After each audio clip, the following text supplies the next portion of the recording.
iyadoo ay tahay markii ugu horeysay ee dadka deegaanka Laasqoray muujiyaan himiladooda bal inay wax qabsadaan iyagoo kaashanaya waxgaradkooda ayaa u muuqata mid taabagali doonta kadib markii muwaadin Faysal Axmed Yuusuf Faysal Xawar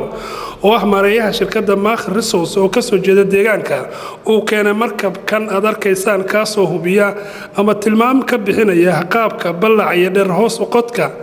ee laga fulin karo marsad cusub oo ay yeelato degmada Laasqoray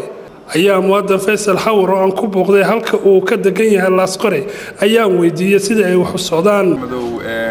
hawshan iyada waxay qaadanaysaa haddii ay bilaabato hadda waa survey-gii waa feasibility study-gii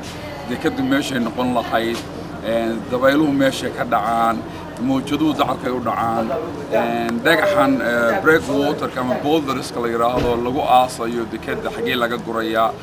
biyuha iyo sibirka iyo maxay koos gareeyaan Faysal waxa uu si gaar ah cod dhow iyo cod dheer buu ku muujiyay in maamulada Somaliland iyo Puntland ay ka madax banaanadaan hawlahooda danta gaarka ah dadka deegaanka hawshan iyada waxa hawlwadeenka ah oo hormoodka ah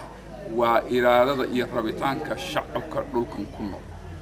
Soomaaliya marka laga yimaado maamulada iyo dawladaha oo ku cusub oo 60kiiba aynu calan qaadanay waxaanu nahay beel soo jira beeshan iyada dhulkan ay degan tahay waqtiga nasiib ama lottery kuma helin abka bay dhulkan deganayd iyada ayaa tugtug iyo laag iyo dhagax u taqaana beeshan iyada ayaa doontay iraadadana la timi in ay dekad hesho duulaan cid kuma ah beeshan iyada waa horumar beeshan iyada waxay leedahay waqtigu waa 2012 war aynu wax badan baynu Soomaali qarjafnay wax badan baynu dagaal iyo burbur ku jirnay maanta waxaa jooga waqtigii aynu horumar iyo aynu ku tartami lahayn oo aynu horumar u dhaqaaqi lahayn Axmed Shaam on Cable TV Laasqoray.